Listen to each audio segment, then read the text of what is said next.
आज मैं तुम्हें उन दिव्य शक्तियों का परिचय दूंगा जो योग साधना द्वारा प्राप्त होती हैं।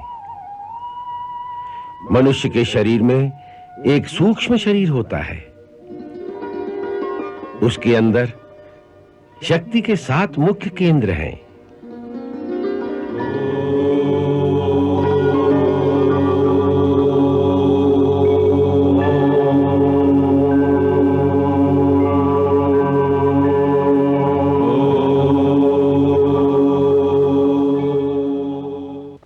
सबसे पहले मूलाधार चक्र है जो लिंग और गुदा के मध्य में स्थित है।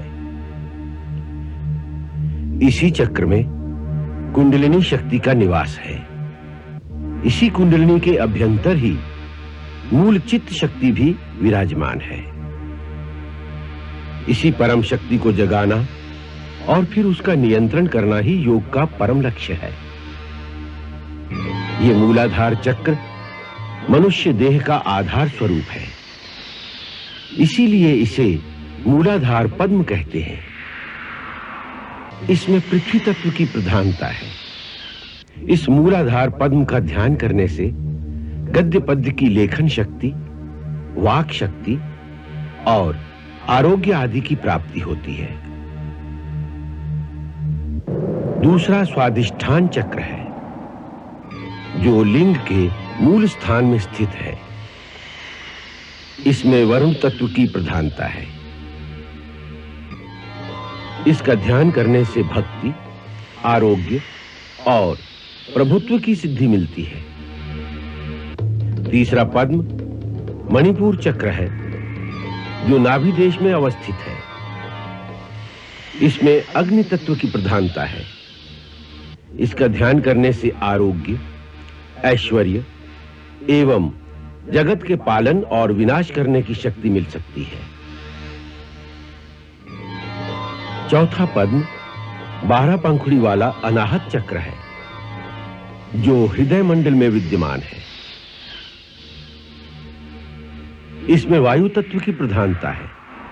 इसका ध्यान करने से अणिम आदि सिद्धियों की प्राप्ति होती है। पांचवा विशुद्ध चक्र है जो कंठ में विद्यमान है। इस पद्म की 16 पंखुड़ियां हैं और इसमें आकाश तत्व की प्रधानता है। इसका ध्यान करने से मनुष्य जरा और मृत्युपाश की पीड़ा से मुक्त हो सकता है। छठा आज्ञा चक्र है जो दोनों भवों के बीच स्थित है। इस पद्म की केवल 2 ही पंखुड़ियां हैं। इन दोनों के बीच एक गोलाकार ओंकार स्वरूप ज्योति सदा जलती रहती है। इसके त्रिकोण मंडल में ब्रह्म, विष्णु और शिव का निवास है। इसी आज्ञा चक्र के ऊपर इड़ा, पिंगला और सुषुम्ना इन तीनों नाड़ियों के मिलने का भी स्थान है। वास्तव में यही त्रिवेणी तीर्थ है। इस स्थान पर वायु क्रिया का अंत हो जाता है और यहीं से ओंकार तत्व प्रारंभ होता है। दिव्यनाद का भी यही स्थान है। इस स्थान में साधक को जिस ज्योति के दर्शन होते हैं वह वास्तव में उसकी अपनी जीवात्मा का ही प्रतिबिंब होता है। ध्यान द्वारा इस पद्म में दिव्य ज्योति के दर्शन पाने पर योग का परम फल प्राप्त होता है। वो योगी प्रकृति के बंधन से मुक्त हो जाता है।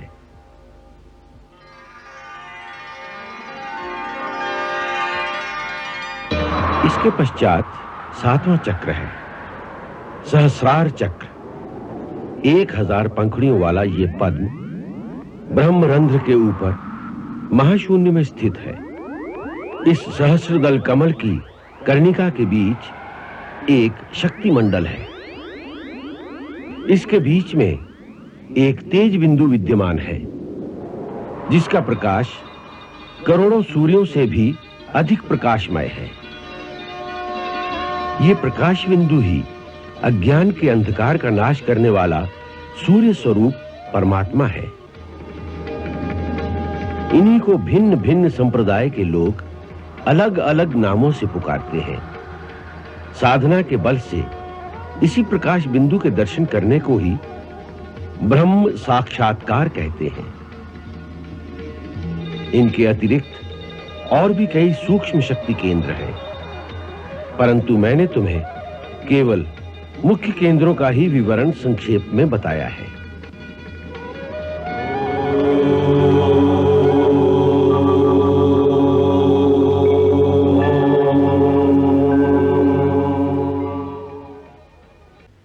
योग के द्वारा इन चक्रों को जागृत किया जाता है। इन शक्ति केंद्रों के जागृत होने से मनुष्य में ऐसी ऐसी शक्तियां जागृत हो जाती हैं कि जिनके द्वारा वो एक स्थान पर बैठा हुआ बहुत दूर की वस्तुओं को देख सकता है, बहुत दूर की आवाजों को सुन सकता है, बहुत दूर बैठे हुए किसी दूसरे योगी से साक्षात संपर्क कर सकता है।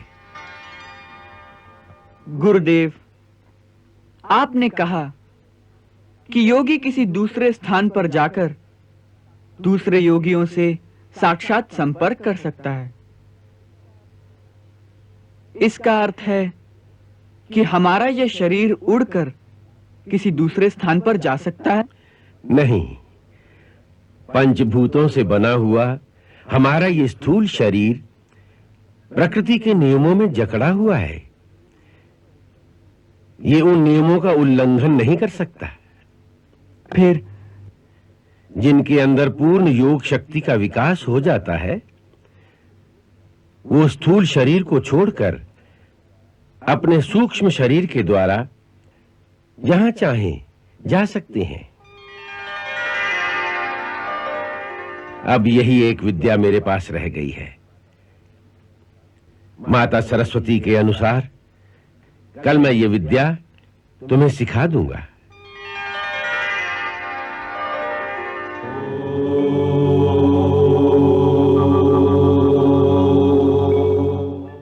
तो कल तुम सूक्ष्म शरीर के द्वारा किसी दूर देश की यात्रा करोगे? गुरुदेव ने तो ऐसा ही कहा है। काश मुझ में भी तुम्हारे जितनी प्रतिभा होती तो गुरुदेव मुझे भी ऐसी शक्ति प्रदान करते, तो मैं भी नित्य प्रति ऐसी ही यात्रा करता। नित्य प्रति कहां जाते? नित्य प्रति मैं अपनी माता के पास जाता। वो प्रतिदिन सवेरे सवेरे दही बिलोती है, उसमें से माखन निकलता है। मैं रोज वहां जाकर माखन खाता और फिर यहां चला आता। सूक्ष्म देह में होने के कारण वो मुझे देख नहीं सकती, बस चकित हो जाती कि उसका माखन कौन खा गया।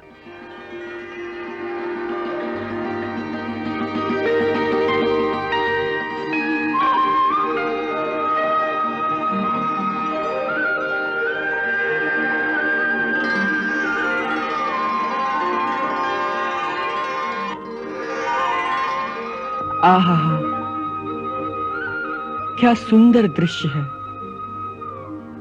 मां दही बिलो रही है और तुम चुपचाप उसके पास बैठे माखन मिश्री खा रहे हो। नहीं, मिश्री नहीं, हमारे पास इतना धन नहीं कि हम मिश्री खरीद सकें। हाँ, कभी कभी किसी यजमान के घर से थोड़ा सा गुड़ मिल जाता है, बस उसी से मुंह मीठा कर लेते हैं। अच्छी बात है। यदि हम उस यात्रा में तुम्हारे गांव के अंदर से गुजरे तो मैं तुम्हारी मां का माखन उठा लाऊंगा। तब तो बड़ा आनंद आएगा। मां कैसी चकित हो जाएगी। पर सावधानी से माखन उठाना, यदि मां ने तुम्हें देख लिया तो लाठी से मारेगी। तुम चिंता ना करो मित्र, मुझे माखन चुराना अच्छी तरह आता है।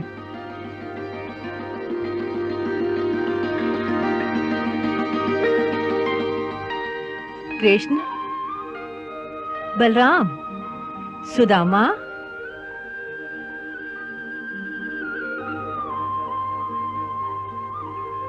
प्रणाम गुरु माता। दीर्घायु भवन्तु। आज वन से लकड़ियां लाने की बारी तुम लोगों की है। सोतनिक, जल्दी चले जाओ। आकाश में बादल छाए हुए हैं, कहीं वर्षा ना आ जाए। परंतु पहले मुझे आपकी रसोई में पानी के 5 घड़े रखने हैं। इसके लिए मैं किसी और को कह दूंगी। अभी तुम लोग चले जाओ ताकि वर्षा आने से पहले तुम लोग लौट आओ। गुरु माता, आज पानी भरने के लिए हम दाऊ भैया को यहाँ छोड़ जाते हैं। लकड़ियां हम और सुदामा ही ले आएंगे। अच्छी बात है, किंतु वन में अधिक दूर तक मत जाना। दूर तो जाना ही पड़ेगा। क्यों? क्योंकि आश्रम के आसपास किसी पेड़ में सूखी लकड़ियां ही नहीं बची, और गुरुदेव का आदेश है कि पेड़ों से हरी टहनियां कभी नहीं काटना, केवल सूखी टहनियां ही काटना, या फिर जो सूखकर स्वयं गिर गई हो उन्हें इकट्ठा करना। परंतु फिर भी वर्षा का ध्यान रखना और सांझ से पहले ही लौट आना। लो, ये चने अपने साथ ले जाओ। देखो, मैं आधे आधे तुम दोनों के पल्लू में बांध देती हूं। भूख लगने पर इन्हें खा लेना। गुरु माता, मेरा पल्लू तो फटा हुआ है। ये सारे आप इसी के पल्लू में बांध दीजिए, मैं इससे आधे ले लूंगा। अच्छी बात है, अच्छी बात है। लो,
अरे अरे अरे अरे, तो क्या हुआ? डरते क्यों हो? पूछते हो डरते क्यों हो? वो हमें खा जाएगा। अरे वाह, मेरे होते कैसे खा जाएगा? तुम कोई शेर बब्बर हो जो तुमसे डर जाएगा। ये भी ठीक है। फिर तो एक ही उपाय है बचने का। क्या? किसी पेड़ पर चढ़ जाते हैं। सुना है कि शेर पेड़ पर नहीं चढ़ सकता। हाँ, ये ठीक है। अरे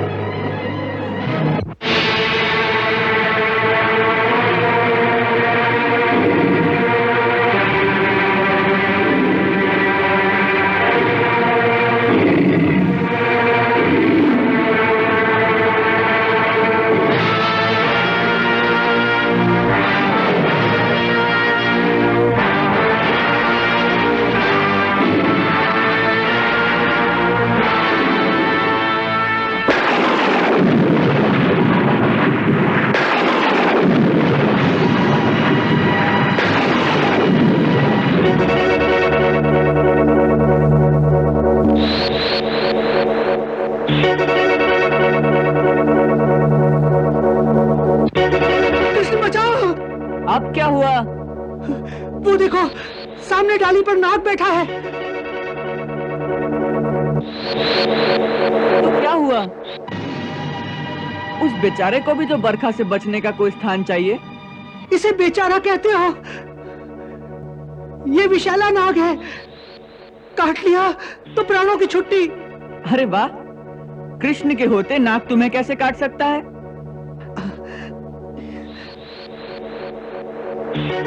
अरे तुम अपने आप को समझते क्या हो?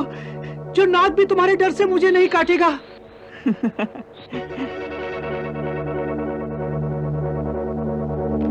अच्छा अच्छा, तुम घबराओ मत, मैं उसे हटा देता हूँ। हे नाग देवता, मेरा मित्र तुम्हारे कारण भयभीत है, इसलिए तुम किसी दूसरे पेड़ पर चले जाओ।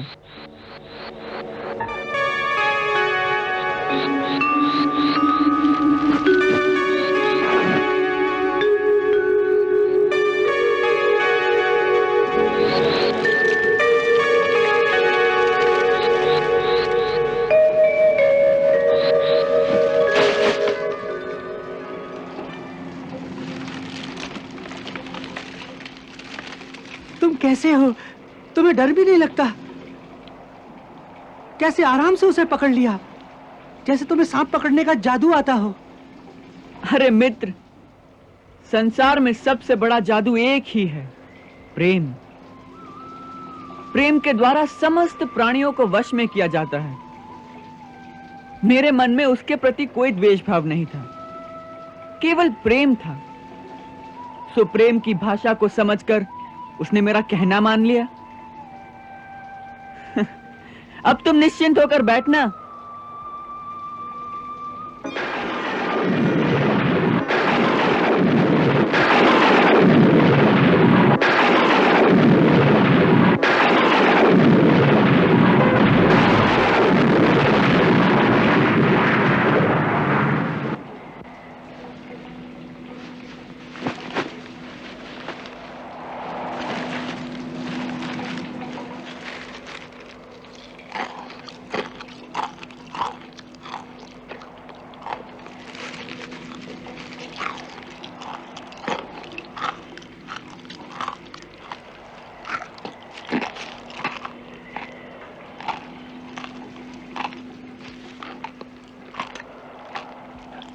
अरे, ये कटकट की आवाज कैसी आ रही है?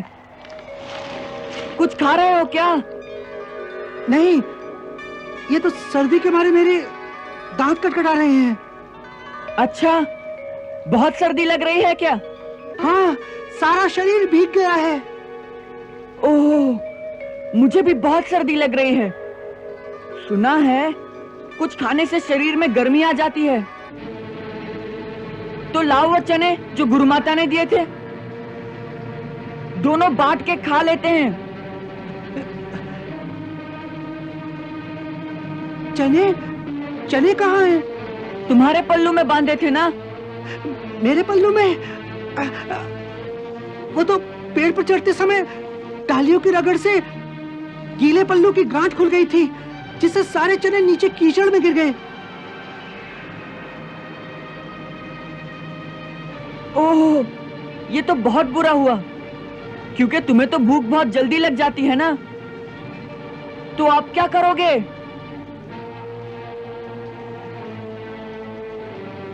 क्या करूंगा? आज तो ब्राह्मण भूखा ही रहेगा। अरे वाह, कृष्ण के होते उसका मित्र भूखा कैसे रह जाएगा? तो कृष्ण क्या कर लेगा? इस पेड़ पर तो कोई फल भी नहीं है।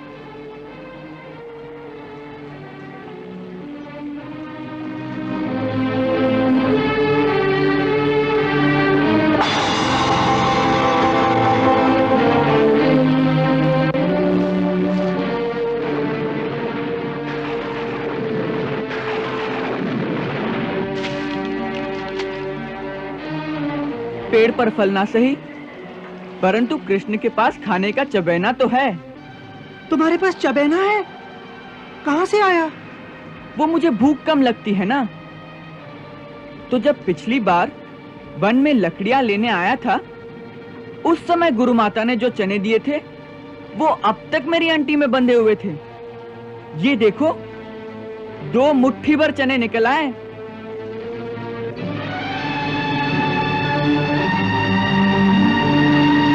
ले लो, अब जल्दी से खा लो।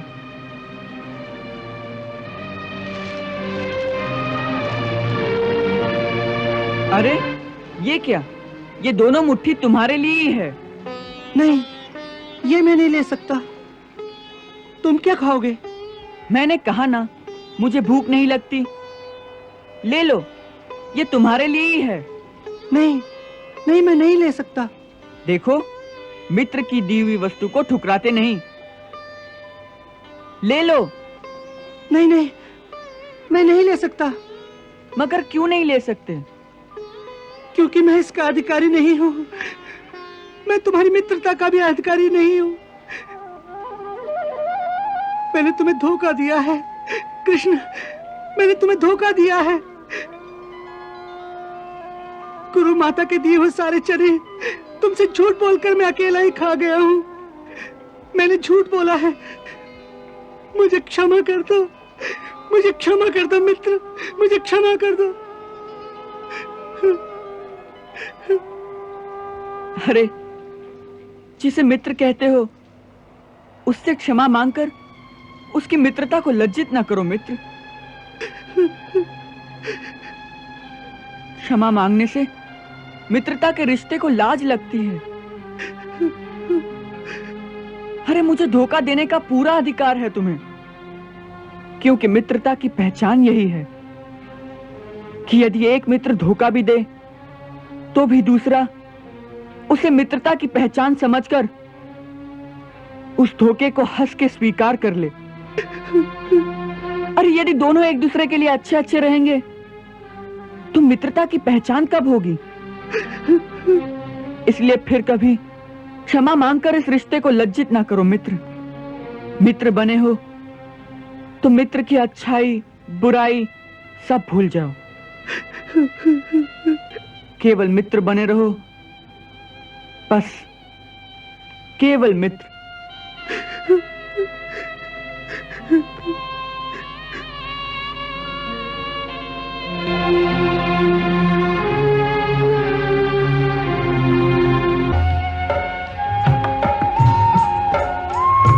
नारायण देवों के देवा, निष्ठा सहित करें गुरु सेवा। पूजा हेतु सुमन चुन लाएं, हवन हेतु समीधा भी जुटाएं। प्यासे वृक्षों का सिंचन करते, गोपालन गोदोहन करते, गुरुवर के नित चरण दबाकर आशीष पाते।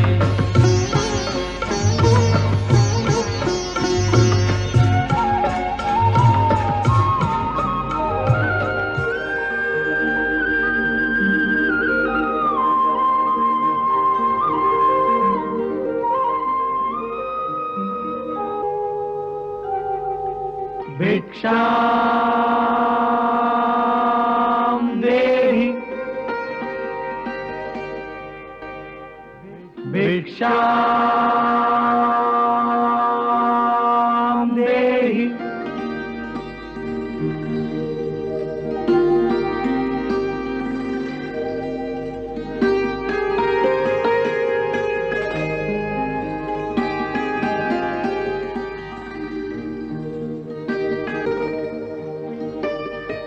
ब्रह्मचारियों, आज आने में बहुत देर कर दी।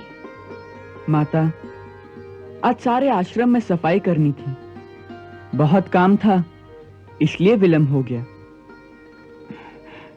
आपको प्रतीक्षा करनी पड़ी, उसके लिए क्षमा करें। अरे भैया, क्षमा कैसी? मैं तो इसलिए प्रतीक्षा कर रही थी कि रोज तुम रूखी सूखी रोटी लेकर जाते हो। आज घर में मालपुए बने थे, तो मैंने सोचा कि तुम जल्दी आ जाओगे तो गरम गरम खाओगे। देखो, मैंने कपड़े से ढककर मालपुए गरम गरम रखे हैं तुम्हारे लिए। मालपुए? आज मालपुए बने हैं? हाँ, आज घर में पूर्णमासी की पूजा थी, प्रसाद के लिए मालपुए बनाए थे। लो, ये एक एक तुम तीनों के लिए।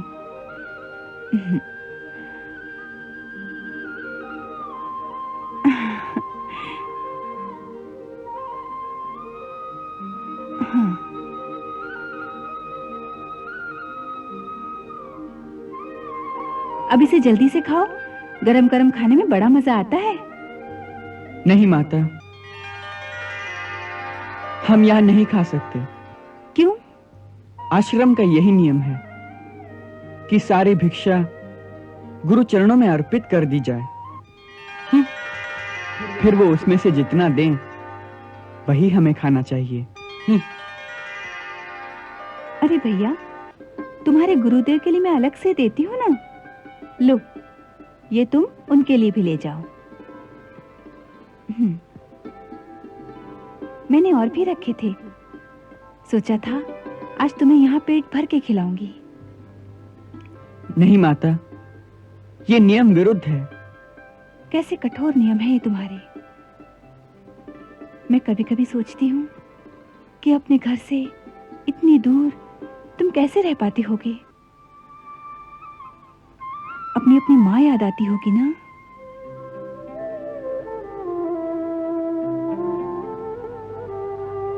विद्या ग्रहण करना एक तपस्या है माता, और तपस्या तो कठोर ही होती है।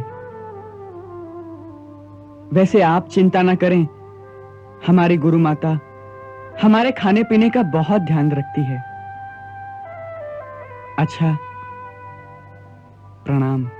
जीते रहो बेटा।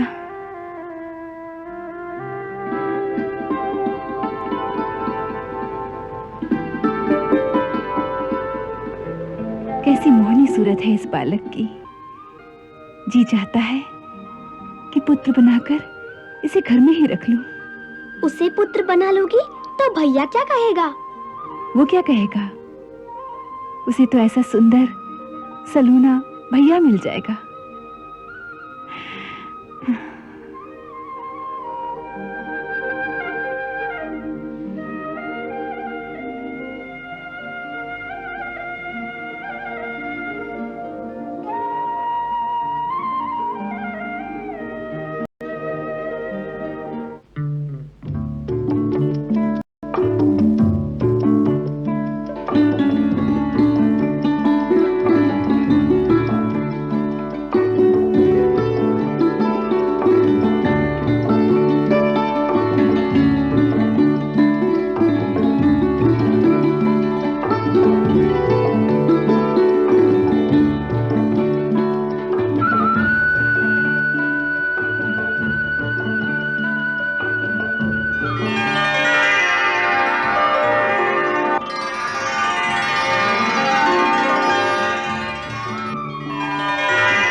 तुम समझते हो मैंने नहीं देखा तुम क्या खा रहे हो?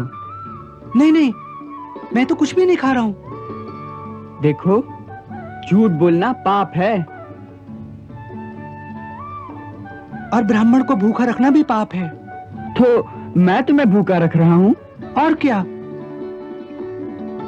उसने कितनी ममता से कहा कि सामने बैठकर खाना खा लो, पर तुमने आश्रम के सारे नियम बता दिए। नियम तो हैं। गुरुदेव को पता चलेगा तो क्या कहेंगे? गुरुदेव को कैसे पता चलेगा? रोज हम 3 रोटी लेकर जाते हैं, सो आज भी 3 रोटी लेकर जाएंगे। हाँ, यदि तुमने गुरुदेव को ना बता दिया तो।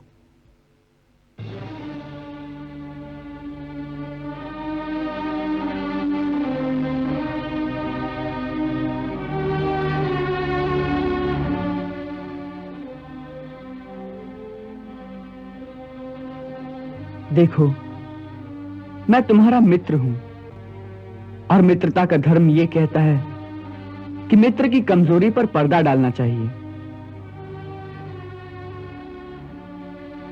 तो तुम नहीं कहोगे? कदापि नहीं। तो मैं सारा पुआ खा लूं?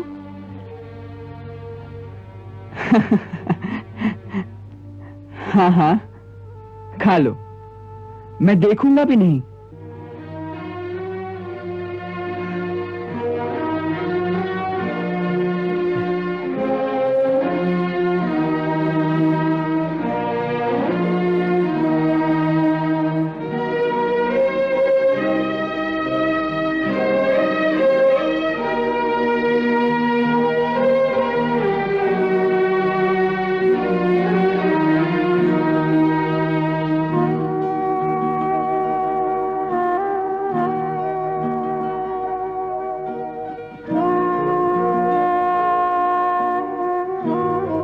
ये लो, ये तुम्हारे हिस्से की भिक्षा हो गई। गुरु माता को दे देना।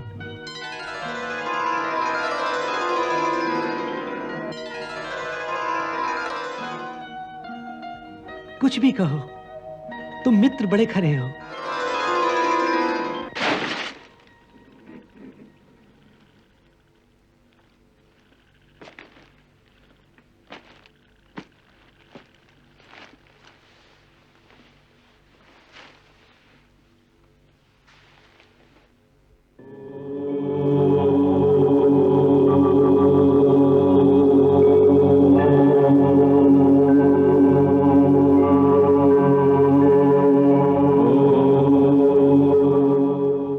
आज मैं तुम्हें सूक्ष्म शरीर से यात्रा करने की गुप्त विद्या सिखाऊंगा।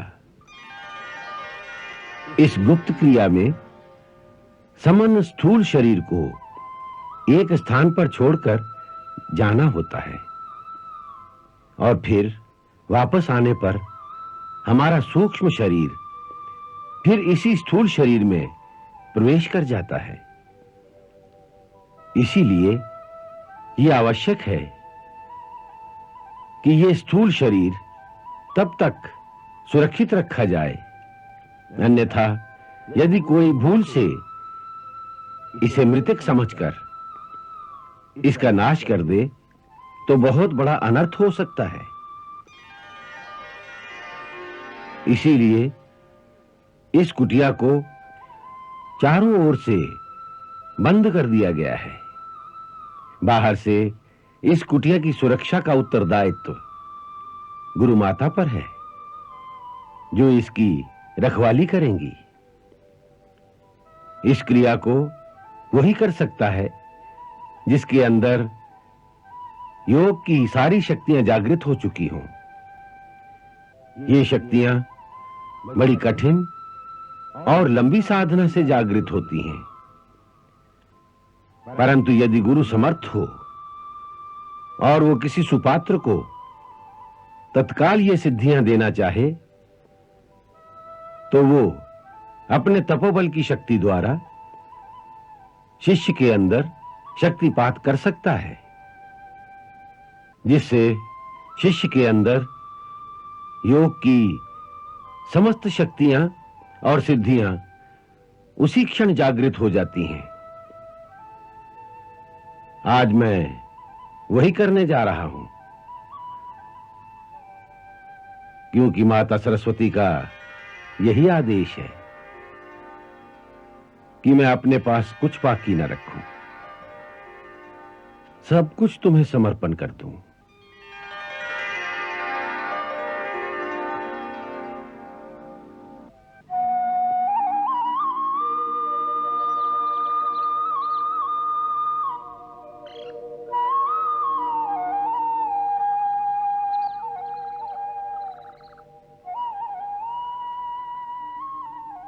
हे महाकाल, हे समस्त योगियों के परम गुरु भगवान शिव, मैं अपने जन्म जन्मांतर की भक्ति और तपस्या का फल अपने इन दोनों शिष्यों को समर्पित करता हूं।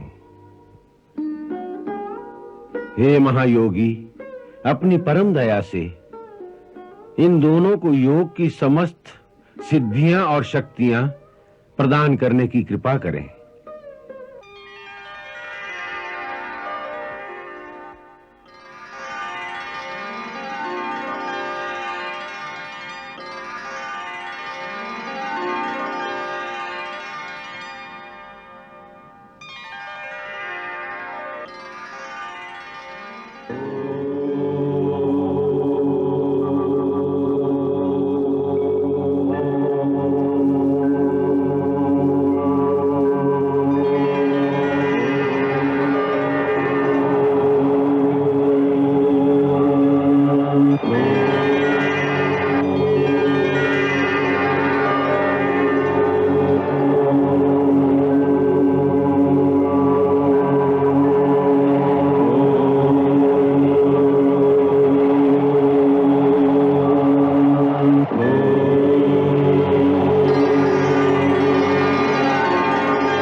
गुरुदेव, हम कहाँ जा रहे हैं? हिमालय पर्वत पर। बहुत दिनों से श्री बद्रीनारायण के दर्शन नहीं किए, इसलिए सोचा आज उनके दर्शन ही कर लें। वैसे भी वो स्थान आध्यात्मिक शक्तियों का एक महान केंद्र है, जहां से आत्मा को एक दिव्य आनंद प्राप्त होता है। चलो।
ये स्थान आध्यात्मिक शक्तियों का एक महान केंद्र है।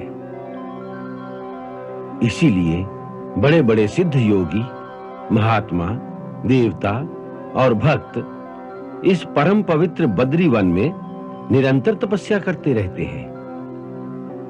वो लोग दिव्य शरीर धारण करके यहाँ रहते हैं, इसलिए इस सूक्ष्म शरीर द्वारा भी उनके दर्शन नहीं हो सकते।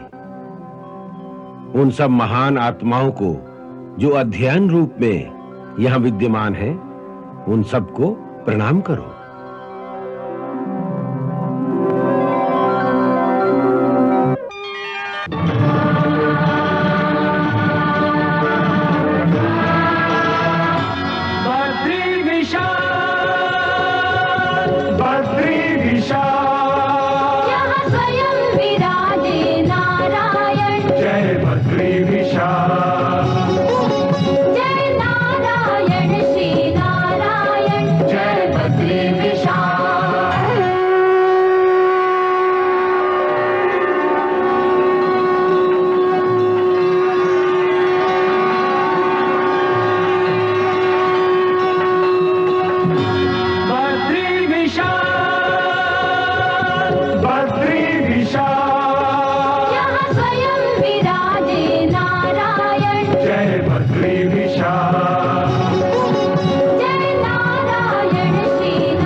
हृदयस्य प्रीतं त्वत्पद्मपादे समर्पयामि। हरे राम राम राम हरे हरे, हरे कृष्ण कृष्ण कृष्ण हरे